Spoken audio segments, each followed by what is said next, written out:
Eh bien bonjour à tout le monde, je vais vous faire cette fois-ci une vidéo explicative sur la différence importante, essentielle entre la décoction et l'infusion. Quelle plante doit-on faire infuser? Quelle plante doit-on faire en décoction? Ça c'est une grande question et beaucoup de gens ont tendance à se planter. Par exemple à faire de l'infusion de feu de romarin, ce qui n'est pas très efficace, ou de la décoction de fleurs de guimauve, ce qui est un peu trop violent. Alors, évidemment, si on fait une décoction de fleurs de guimauve, on va extraire quand même les principes actifs de la plante, et quelque part, ce sera un moindre mal. Mais si vous voulez faire une infusion de feuilles de romarin, par exemple, ou de graines de fenouil ou d'aubier de tilleul, vous pouvez attendre longtemps. D'abord, qu'est-ce que c'est qu'une infusion? Qu'est-ce que c'est qu'une décoction? Une infusion, eh bien, on va mettre la plante dans l'eau chaude après avoir coupé le feu. C'est-à-dire que là, je chauffe mon eau, par exemple, et c'est ensuite, quand l'eau est chaude, je verse l'eau chaude sur la plante dans le bol ou dans la tasse. Donc la plante ne va pas cuire. La plante ne va pas cuire. En revanche, la décoction, je mets mes plantes sèches ou fraîches si on veut dans la casserole d'eau en train de bouillir. Je fais bouillir la plante avec l'eau. Donc je fais cuire la plante. Et là, dans ce cas-là, alors pour l'instant, j'ai rien mis, hein. Vous voyez, comme vous voyez ici, j'ai que l'eau qui bout. Mais dans ce cas-là, quand on fait bouillir la plante, on va extraire plus efficacement les parties actives de la plante. Alors on va laisser bouillir. Hein, ce qu'on va faire, on va laisser bouillir. Et on va ensuite, une fois que ce sera bien bouilli, on va mettre dans une tasse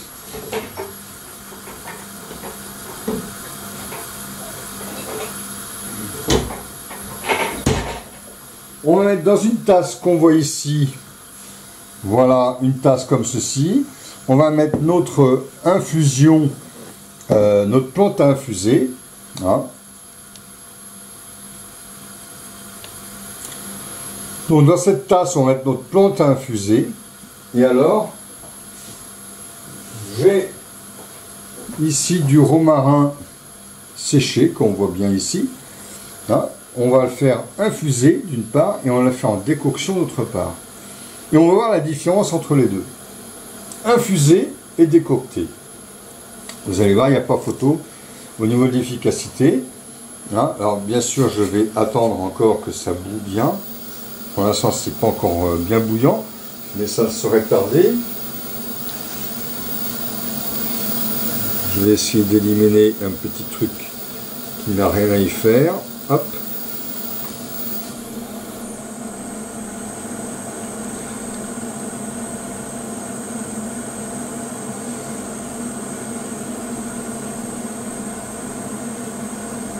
Voilà.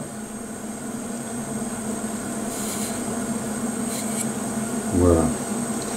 Alors, on va continuer à laisser bouillir. Hein. Pour l'instant, ça frémit, c'est pas loin de bouillir. Vous voyez. Alors,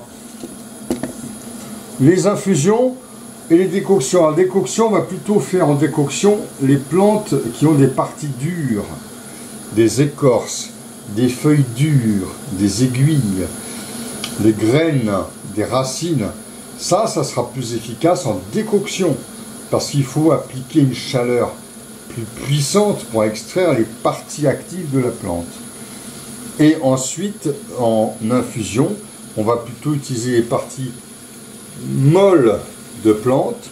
Donc on va faire les fleurs, par exemple, la plupart des fleurs, sauf l'hibiscus. Alors là, vous voyez, ça commence à bouillir. Hein. Là, on va pas tarder à verser. Alors là, on va verser. On va couper le feu déjà, hein, par sécurité, et on va verser notre eau bouillante, en espérant que ça ne claque pas. Voilà. notre eau bouillante. Et alors on va mettre un rameau de romarin, vous allez voir. On va mettre un rameau, peut-être 2 rameaux même pour être... voilà, 2 rameaux de romarin.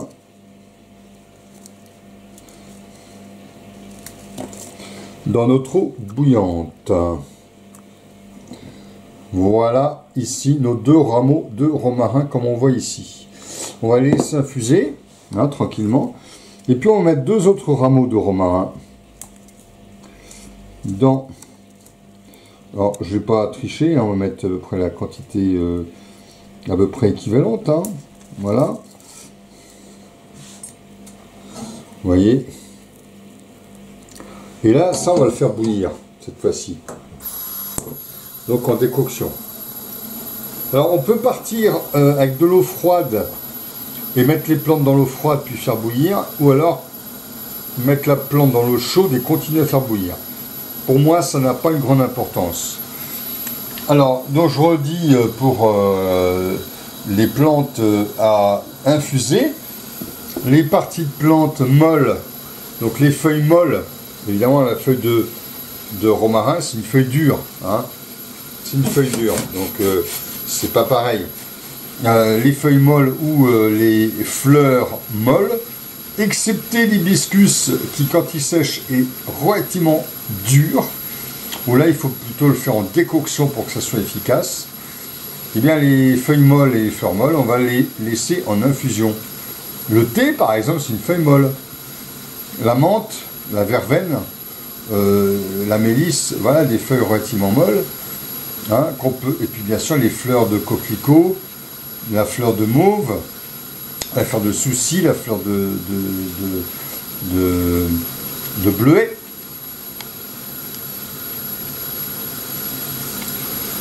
Donc la fleur de souci, la fleur de bleuet. Voilà par exemple, hein, ça c'est des fleurs qu'on peut faire effectivement en infusion. Voilà, alors on va attendre un petit peu. Hein, notre romarin va s'humecter. Là, vous voyez, ça bouge pas tellement. Hein, bon, c'est une vague odeur de romarin, mais c'est pas très puissant. Hein.